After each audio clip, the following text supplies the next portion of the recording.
Pulivendula ZPTC ఎన్నికల సందర్భంగా YSR Congress party TDP మధ్య కొన్ని అవాంఛనీయ సంఘటనలు జరిగాయి. వాటిపై సంబంధించి కూడా ఒకరిపై ఒకరు దాడులు పాల్పడ్డారు. అయితే వీటిపై మాత్రం పోలీసులు ఇరు పార్టీలపై కేసులు నమోదు చేశారు. ఆ పార్టీలో ఎవరిపై కేసులు నమోదు చేశారనే అంశంపై మనతో డీఎస్పీ ఉన్నారు. వాళ్ళకి ప్రతినిధి sir, YSR Congress party TDP మధ్య కొన్ని అవాంఛనీయ సంఘటనలు జరిగాయి, ఒకరిపై దాడులు పాల్పడ్డారు. అయితే ఈ ఘటనలో ఎంతమందిపై కేసులు నమోదు చేశారు? బ్రదర్, ఇప్పుడు ఎలక్షన్ స్టార్ట్ అయినప్పటి నుంచి 4 కేసులు రిపోర్ట్ అయినాయి ఎలక్షన్ రిలేటెడ్గా. మొదటి కేసు ఏమంటే దానికి సంబంధించింది ఈ కొర్ర విశ్వనాథ్ రెడ్డి అని ఇతను ఉంటాడు. ఇతను ప్రీవియస్ వైఎస్ఆర్సీపీ పార్టీలో ఉన్నారు. వైఎస్ఆర్సీపీ పార్టీ అయిన తర్వాత ఇక్కడ టీడీపీలో జాయిన్ కావడం జరిగింది. టీడీపీలో జాయిన్ అయిన తర్వాత ఇతనికి ఫోన్ల ద్వారా నీ ఎంత చూస్తాము, నీ కథ చూస్తామని బెదిరించే దాని విషయంగా ఇతను అది నేరంగా భావించి YS Bhaskar Reddy garu, Devireddy Shivashankar Reddy, Raghavareddy PA2 YS Avinash Reddy PSR garu, అదే రకంగా తుమ్మల గంగాధర్ రెడ్డి, ఈ 4 మెంబర్స్ మీద కేసు నమోదు చేయడం జరిగింది. అది ఇన్వెస్టిగేషను ఒక నారాయణ SI గారు చేస్తున్నారు. అది ఈ 4 మీద ఒక కేసు. అదే రకంగా నిన్నటి దినం మనం క్లియర్గా చెప్పడం జరిగింది, పార్టీ అభ్యర్థులు కానీ ఎవరైనా కానీ ఎక్కడెక్కడైనా ప్రచారం చేస్తే ఈ స్థానికంగా మన పులివెందుల స్థానికంగా పరిస్థితులను తీసుకొనేసి ప్రచారం పోయే ముందు 2 పార్టీలు ఎక్కడ క్లాసెస్ కాకోకుండా వాళ్ళకు మాకు ముందస్తుగా చెప్తే వాళ్ళకు భద్రత కల్పిస్తాం. దాంట్లో భాగంగా గౌరవ ఈ మన వైఎస్ అవినాష్ రెడ్డి MP గారు పర్మిషన్ ఇచ్చినాము, కన్నంపల్లి కల్లా అక్కడ తిరుగుతున్నారు. అక్కడ తిరిగిన తనకే పీస్ఫుల్గా చేసుకుంటున్నాడు ఆయన ప్రచారం. మధ్యలో అనుకోకుండా ఎవరైతే వేల్పుల రామలింగారెడ్డి ఉన్నారో, యాక్చువల్గా ఆయన పోకూడదు అనేది ఏం లేదు, కానీ స్థానికంగా ఉండేటువంటి దాని ప్రకారం ఇలాంటి గొడవలు జరగకూడదు అనే దాని ప్రకారం కొన్ని నిబంధనలు స్థానికంగా పెట్టాం ఫర్ లా అండ్ ఆర్డర్ దాని పర్పస్ విషయంగా. దాంట్లో ఆయన ఎవరికి తెలియకోకుండా నల్గొండవారిపల్లికి వెళ్ళడం జరిగింది. అక్కడ ఏదైతే ధనంజయులు అని ఒక SC క్యాండిడేటు, టీడీపీ లీడర్ అన్నమాట, ఆయన వేల్పుల విలేజ్లో ఆయన కొంతమందితో అందరితో కలిసి అక్కడ ప్రచారానికి వెళ్ళడం జరిగింది. ప్రచారంలో జరుగుతూ ఉంటే విషయం తెలుసుకునేసి వీళ్ళంతా మరి ఎందుకు పోయినారు, ఏం పోయినారు అనేటువంటిది ఇన్వెస్టిగేషన్ స్టార్ట్ చేస్తున్నాము.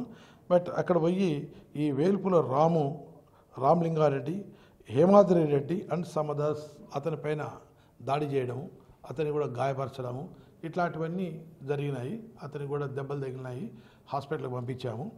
వారిద్దరి మీద కాకుండా ఇంకా ఇతరులు అనేది కంప్లైంట్ ఇవ్వడం జరిగింది. ఆ కేసు కూడా మన కేసు ఏదైతే ఉండదో ఆ కేసు సంబంధించినటువంటిది అరెస్ట్ చేయడంలో దానికి ఇన్వెస్టిగేషన్ చేయాలి. SC ST మనకు ఉత్తర్వులు రావాలి, SP సార్ నుంచి మాకు ఉత్తర్వులు రావాలి. ఇన్వెస్టిగేషను చేయాలంటే SC ST కేసు DSP గారు పైనుంచి ఉత్తర్వులని ఇవి కూడా అవి రావడం జరిగింది. వాళ్ళని కూడా ఎంతమందిని ఐడెంటిఫై చేసి ఆ కేసు చేస్తామన్నమాట. ఇంకోటి అదే సందర్భంలో ఇతనిపైన రిటాలియేషన్ అంటే పరస్పర దాడులు జరిగినాయి. ఈ రామలింగారెడ్డి అనే ఇతనికి కూడా దెబ్బలు తగిలింది. దానికి అతను కూడా జయభారత్ రెడ్డి మారెడ్డి, అదే రకంగా చపాతి శ్రీనివాసరెడ్డి, కిరికిరి భాష, అక్కులగారి విజయ్ కుమార్ రెడ్డి, పీర్ల కళ్యాణ్ రెడ్డి, అదే రకంగా పీర్ల సత్యనారాయణ రెడ్డి, పీర్ల శేషారెడ్డి, ధనుంజయ దానికి సంబంధించినటువంటిది కూడా మొత్తం మనకు ఇంకా అదర్స్ కింద వాళ్ళు ఇచ్చారు. ఆ కేసు దర్యాప్తులో ఉన్నది. ఇవన్నీ తర్వాత గౌరవ MP శ్రీ వైఎస్ అవినాష్ రెడ్డి గారు వాళ్ళ పార్టీ ఆఫీస్ నుంచి ర్యాలీగా వస్తూ పోలీసులకు వ్యతిరేకంగా నినాదాలు చేసుకుంటూ నల్ల బ్యాడ్జెస్ ధరించి వారు సుమారుగా చాలామంది ఒక 100 నుంచి 150 మంది జనాల మధ్య వచ్చి పోలీస్ స్టేషన్ దగ్గర రావడం జరిగింది. పోలీస్ స్టేషన్లో రిప్రజెంటేటివ్ కూడా ఇచ్చారు. వాళ్ళు ఎలక్షన్ అనేటువంటిది ఫ్రీ అండ్ ఫెయిర్గా జరగాలి, లా అండ్ ఆర్డర్ అనేటువంటిది ప్రొటెక్ట్ చేయండి, కేసుల బాధ్యులంతా అరెస్ట్ చేయండి అని చెప్పి వారు నాకే రిప్రజెంటేషన్ ఇచ్చేయడం జరిగింది. దాంట్లో ఇది వాళ్ళు పర్మిషన్ తీసుకోలేదు. ఎలక్షన్ టైంలో కొన్ని రూల్స్ రెగ్యులేషన్స్ కొన్ని నిబంధనలు అనేటువంటివి ఉంటాయి. కాబట్టి వాళ్ళు పర్మిషన్ తీసుకోకుండా ప్రజల రాకపోకలను అంతరాయం కలిగే రకంగా చేసినందుకు వారి మీద మన జి కృష్ణమూర్తి అనేటువంటి MPDO model code of conduct అనేటువంటి ఒక 3 మెంబర్స్ ఉంటారు. ఎంఆర్ఓ, ఎంపీడీఓ గారు అండ్ స్థానిక ఎస్హెచ్ఓ గారు, అంటే సబ్ ఇన్స్పెక్టర్ ర్యాంకు, ఈ 3 కలిసి ఒక రిప్రజెంట్ ఇవ్వడం వల్ల దాన్ని మనం కేసుగా భావించి నమోదు చేయడం జరిగింది. విశ్వనాథ్ రెడ్డి ఫిర్యాదు మేరకు వైఎస్ భాస్కర్ రెడ్డి తర్వాత దేవిరెడ్డి శేషన్పై అంటే వారిపై ఎలాంటి కేసు నమోదు చేశారు?